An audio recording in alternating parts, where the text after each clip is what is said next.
కవిత చుట్టూ rights. ED అధికారులు కవితకు సంబంధించినటువంటి కుటుంబ సభ్యులు అంటే కొంతమంది అతి దగ్గరగా ఉన్నటువంటి వారి ఇళ్ల మీద, అదేవిధంగా వారికి అత్యంత సన్నిహితంగా వ్యాపార లావాదేవీలు నడిపినటువంటి వారిపైన కూడా ఈడీ అధికారులు రైడ్ చేశారట.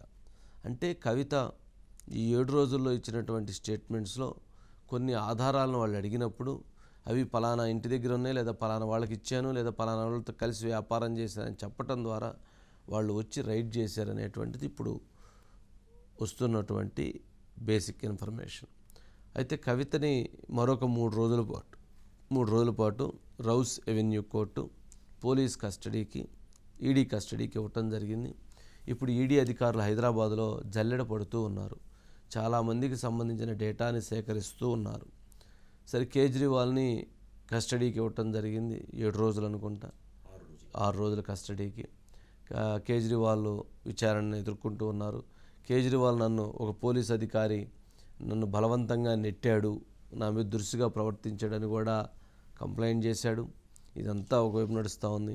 కవిత కూడా నేను ఎక్కడా తప్పు చేయలేదు, నేను నిరపరాధిని, నాకు ఎటువంటి సంబంధం లేదు, నేను అమాయకురాలని కూడా ఈరోజు ఢిల్లీ రైస్ ఎవెన్యూ కోర్టులో బలంగా చెప్పేటువంటి ప్రయత్నం చేస్తుంది. సరే, ఇది బలమైనటువంటి అంశం, పెద్ద కేసు ఇది.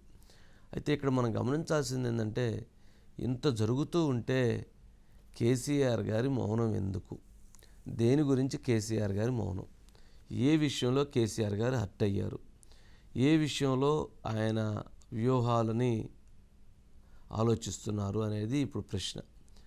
జనరల్గా ఇంత పెద్ద ఇష్యూ అయిన తర్వాత కేసీఆర్ గారు ప్రెస్ కాన్ఫరెన్స్ పెట్టి కవితను అరెస్ట్ చేయడం దుర్మార్గం అని చెప్పాలి. నెంబర్ 1 చెప్పలేదు అంటే కవిత తప్పు చేసిందని కేసీఆర్ గారు కూడా భావిస్తున్నారా? నెంబర్ 2, సరే కేసీఆర్ గారు కవితని కవిత గారు మదర్ వెళ్ళి కలిశారు, బ్రదర్స్ వెళ్ళారు, పిల్లలకు పర్మిషన్ తీసుకున్నారు, కుటుంబ సభ్యులు అందరూ పోయి కలుస్తున్నారు. కానీ కేసీఆర్ గారు మాత్రం వెళ్ళి కలవలేదు. కేసీఆర్ గారికి ప్రాణం కవిత. మరి అలాంటి కవిత విషయంలో ఎందుకు కేసీఆర్ గారు మౌనంగానే ఉన్నారు? కేసీఆర్ గారు అడుగులు ఎందుకు కవితని రక్షించే విషయంలో కావచ్చు, కవితకి రక్షణగా ఉండేటువంటి విషయంలో కావచ్చు, కవితని మద్దతు తెలిపేటువంటి విషయంలో కావచ్చు ఆయన ఎందుకు అడుగులు పట్టలేదు? అంటే కవిత ఈ లిక్కర్ స్కామ్లో తప్పు చేసిందనేటువంటి భావన, లేక కవితకి ఇంత పెద్ద సమస్య వస్తే ఆయన తట్టుకోలేక మౌనంగా ఉన్నారా?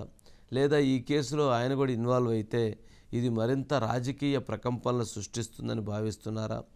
లేక ఫామ్ హౌస్లో కవితని ఎలా రక్షించాలి, ఎలా బయటికి తీసుకురావాలనేటువంటి ప్రతివ్యూహాలని పన్నుతూ ఉన్నారా అనేది చాలా ప్రశ్నలు, చాలా అంశాలు, చాలా అనుమానాలు ఇప్పుడు ఆయన చుట్టూతా ఉన్నాయి. ఒకవైపు కాళేశ్వరం, ఒకవైపు ఫోన్ ట్యాపింగ్, ఒకవైపు కవిత, ఇట్లా చూస్తే చాలా వివాదాలు వారిని వెంటాడుతున్నాయి.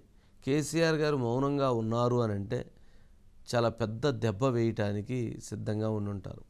అంటే ఆయన దెబ్బ అది పొలిటికల్గా వేస్తారా, లేక వ్యూహంగా అంటే ఒక మెట్టు తగ్గి మరొక స్టెప్ తీసుకుంటారా అనేటువంటిది వేచి చూడాల్సినటువంటి అంశం.